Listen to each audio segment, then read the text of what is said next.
Hi viewers, welcome to our channel. ప్రస్తుతం మనతో పాటు దాము బాలాజీ గారు సీనియర్ జర్నలిస్ట్ ఉన్నారు. వారితో ఒకసారి మాట్లాడదాం. నమస్కారం సార్. నమస్తే. సార్, జగన్మోహన్ రెడ్డి గారి ఫోన్ సిఐడికి చిక్కింది, ఆయన గుట్టు రట్టయింది అంటూ టైటిళ్లతో ప్రచారం జరుగుతుంది సార్ మీడియాలో అండ్ సోషల్ మీడియాలో. సో ఏం ఫోన్ చిక్కింది, అందులో ఏముంది, ఏం గుట్టు రట్టయింది అని చెప్పేసి కూడా చర్చలు జరుగుతున్నాయి. అసలు దీనికి సంబంధించిన మీ విశ్లేషణ ఏంటి సార్?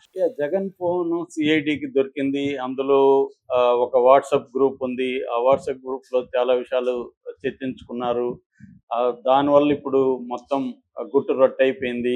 జగన్ గుట్టు రట్టు, సిఐడి జగన్ అరెస్ట్ చేస్తుంది. ఇలాగా ఒక వార్త తెలుగుదేశం మీడియాలో ప్రముఖంగా వచ్చింది. అయితే నేను ఆ వీడియో చూస్తే వాళ్ళు ఇది మేము నిర్ధారించట్లేదు, ఇది ప్రాథమిక సమాచారమే, ఇవన్నీ చెప్తున్నారు.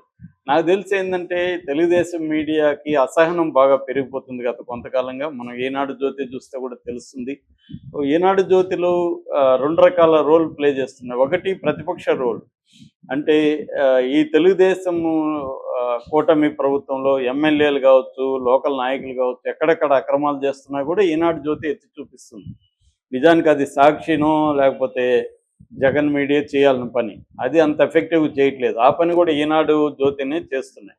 నిన్న కూడా చాలా చోట్ల వచ్చే ఇసుక కుంభకోణం వీటి మీద నెల్లూరు జిల్లాలో ఈనాడులో బలంగా చూశాను.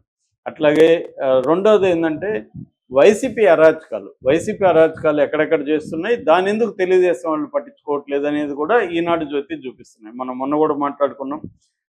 వైఎస్ వెంకటరెడ్డి, జగన్కి బ్రదర్ అవుతున్న అతను, ముగ్గురాళ్ళ కుంభకోణం, 100 కోట్ల పైన ముగ్గురాళ్ళ లీజుని కనుమ రోజు, సంక్రాంతి టైంలో కనుమ రోజు ఆయనకి హడావిడిగా కట్టబెట్టారని ఈనాడు రాసినాక దాన్ని ఆ ఎగ్జిక్యూషన్ని రిజిస్ట్రేషన్ కాకుండా ఆపుతున్నట్టుగా ప్రకటించారు. అట్లాగే పెద్దిరెడ్డి అటవీ భూముల కుంభకోణం, దాని మీద కూడా ఈనాడు రాసినాక చంద్రబాబు దాని మీద కమిటీ వేశాడు.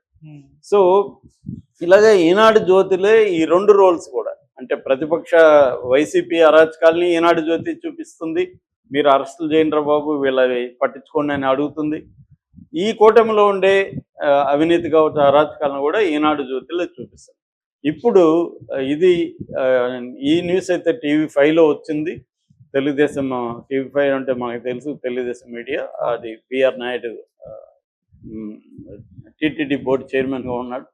సో ఒకటి ఏం జరుగుతుందంటే, తెలుగుదేశం కూటమి ప్రభుత్వం జగన్ని టచ్ చేయలేకపోతుంది. జగన్నే కాదు, జగన్తో ఉన్న ప్రముఖుల్ని అందరినీ కూడా టచ్ చేయలేకపోతుంది. తెలుగుదేశం కూటమి ప్రభుత్వం అరెస్ట్ చేసిన పెద్ద రెడ్డి ఎవరంటే వర్రా రవీందర్ రెడ్డి.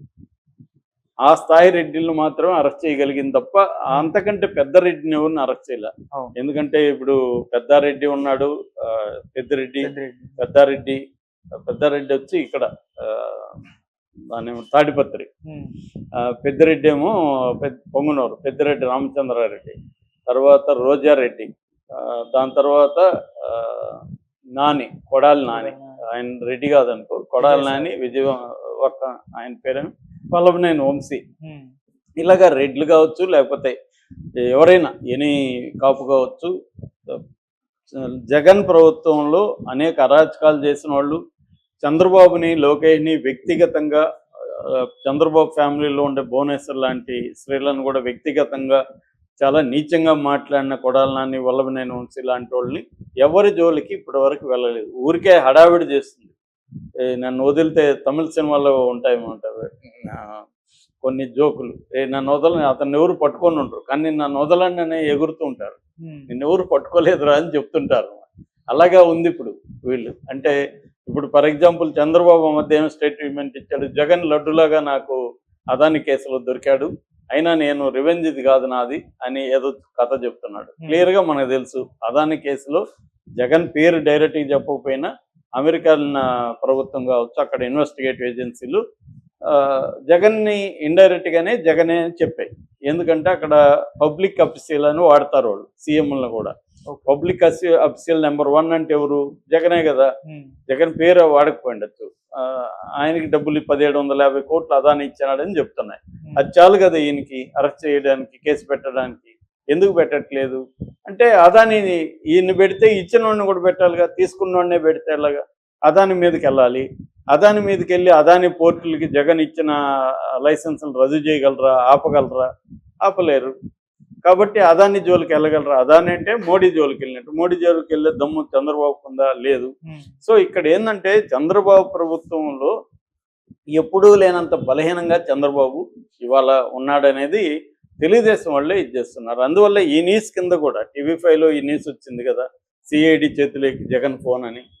సిఐడి చేతిలోకి జగన్ ఫోన్ వచ్చుంటే కింద కామెంట్లు చూస్తే వాళ్ళే తెలుగుదేశంలో వరకు ఎంతకాలం ఇవే చెప్తుంటారు, అరెస్టులు ఎప్పుడు చేస్తారని అడుగుతున్నారు. అంటే అందరికీ ఏంటంటే వీళ్ళు ఏదో కాలం గడపడానికి జగన్, ఇదిగో జగన్ దొరికిపోతున్నాడు, అదిగో జగన్ దొరికిపోతున్నాడు అని చెప్తున్నారు తప్ప ఆల్రెడీ జగన్ మీద మద్యం కుంభకోణం కేసు ఉంది. పురంధేశ్వరి ఎప్పుడో ఫైల్స్, జగన్ ప్రభుత్వం ఉన్నప్పుడేమో పురంధేశ్వరి ఫైల్స్ ఇస్తారు. ఇప్పుడు 8 నెలల్లో పురంధేశ్వరి ఎక్కడన్నా గట్టిగా మాట్లాడుతుందా? జగన్ అరెస్ట్ చేయమని అడుగుతుందా? ఎందుకు అడగట్లేదు? అప్పుడేమో అడుగుతుంది. జగన్ ప్రభుత్వం ఉన్నప్పుడేమో పురంధేశ్వరి అదే పనిగా వెళ్ళి ఫైల్స్ ఇచ్చి 1,00,000 కోట్లు తిన్నాడు జగన్, సంవత్సరానికి 25,000 కోట్లు తిన్నాడు, 1,00,000 కోట్లు ఒక్క మద్యంలోనే తిన్నాడు అని ఆమె ఇచ్చిందా? మరి ఇప్పుడు ఎందుకు 8 నెలలుగా పురంధేశ్వరి ఎక్కడ దీని మీద పోరాటం చేయట్లేదు? ఎందుకు అడగట్లేదు? అంటే దీన్ని బట్టి అర్థమవుతుంది మనకి, అందరూ కూడా రాజకీయాలు చేస్తారు కానీ ఎవరు కూడా దాన్ని ఒక లాజికల్ ఎండ్కి తీసుకెళ్ళి ప్రజల తరపున పీపుల్ సెంట్రిక్గా రాజకీయాలు చేసేవాళ్ళు ఎవరు లేరు ఇక్కడ. వాళ్ళ పార్టీ సెంట్రిక్, సెల్ఫ్ సెంట్రిక్ రాజకీయాలే అన్ని పార్టీలు కూడా చేస్తాయి. జగన్ అయినా, చంద్రబాబు అయినా, మోడీ అయినా అందరూ కూడా తమ పార్టీ ఏంటి, తమ వ్యక్తిగతంగా తమ భవిష్యత్తు ఏంటి, తమకు అవసరమా లేదా అనేవి చూసుకుంటారు తప్ప ఇది ప్రజలకి అన్యాయం జరిగింది. ఇప్పుడు ప్రజల డబ్బులే కదా 25,000 కోట్లు జగన్ తిన్నాడు పర్ ఇయర్ ఒక్క మద్యం కేసులో. ఈ మధ్య ఒకటి ప్రవేశపెట్టింది, 8 లక్షల కోట్లు తిన్నారు జగన్ అండ్ బ్యాచ్ అని తెలుగుదేశం సోషల్ మీడియాలో మెల్లగా వైరల్ మొదలు పెట్టారు. మరి 8 లక్షలు తింటే ఏం చేస్తున్నారు? మీరే కదా గవర్నమెంట్ ఉంది. 8 లక్షలు జగన్ తినుంటే మరి వాటి మీద చర్యలు ఎందుకు తీసుకోవట్లేదు అనే ప్రశ్న వస్తుంది అనేది కూడా మర్చిపోయారు. ఇంకా ఎంతకాలం ప్రచారం చేస్తుంటారు జగన్ తిన్నాడు, జగన్ గవర్నమెంట్లో ప్రచారం చేస్తే ఓకే. ఇప్పుడు మీరే కదా ఉన్నారు సెంట్రల్లో కూడా. మీకు లెక్క ఏంటంటే మీ మీద ఆధారపడే సెంట్రల్ ప్రభుత్వం ఉంది, సెంట్రల్ గవర్నమెంట్ ఉంది. అలాంటిది మీరు తీసుకోవాలంటే అసలు మీకు ఎదురులేదు. ఇప్పుడే చేయకపోతే ఇంకెప్పుడు చేస్తారు? గతంలో అంటే మోడీ అక్కడ జగన్కి అండగా ఉన్నాడు, ఇప్పుడు మీరే ఉన్నారు కదా, మీకు అండగా మోడీ మిమ్మల్ని కాదనే పరిస్థితి లేదు కదా, ఎందుకు తీసుకోవట్లేదు? ఇది పెద్ద ప్రశ్న. అందుకని జగన్ మీద ఎంత వ్యతిరేక ప్రచారం చేస్తే అంత వ్యతిరేకత వీళ్ళకి వస్తుంది.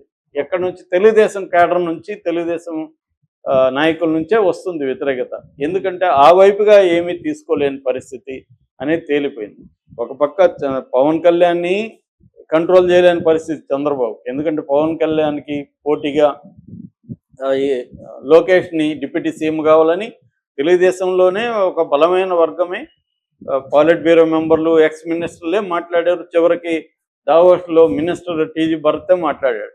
అయినా కూడా దాన్ని హషప్ చేసేసి మన పవన్ కళ్యాణ్కి పోటీ ఉండద్దు, ఇంకెవరు ఉండరు అన్నట్టుగా డిక్లేర్ చేసేసారు తప్ప లోకేష్ని ఎందుకు డిప్యూటీ సీఎం చేసుకోలేకపోతున్నారు?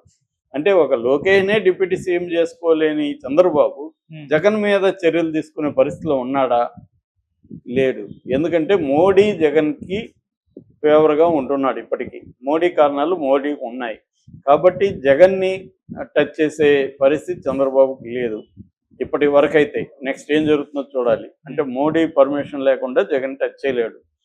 టచ్ చేయలేనప్పుడు ఆ డైరీ దొరికింది, ఈ ఫోన్ దొరికింది, ఇవన్నీ కామెడీ తప్ప ఇంక ఏమీ ఉండదు. తెలుగుదేశం కామెడీ అన్నమాట, తెలుగుదేశం మీడియా చేసే కామెడీ తప్ప ఈ ఎంటర్టైన్మెంట్ వాల్యూ తప్ప దీనికి. అది కూడా ఎంటర్టైన్మెంట్ వాల్యూ కూడా పోయింది. ఎందుకంటే గతంలో చేస్తే ఎంటర్టైన్మెంట్ వాల్యూ అని ఉండేది. ఇప్పుడు ఏంటంటే ఫస్ట్ నువ్వు క్రెడిబిలిటీ ఉండాలి, న్యూస్ నువ్వు చెప్తే క్రెడిబిలిటీ ఉండాలి.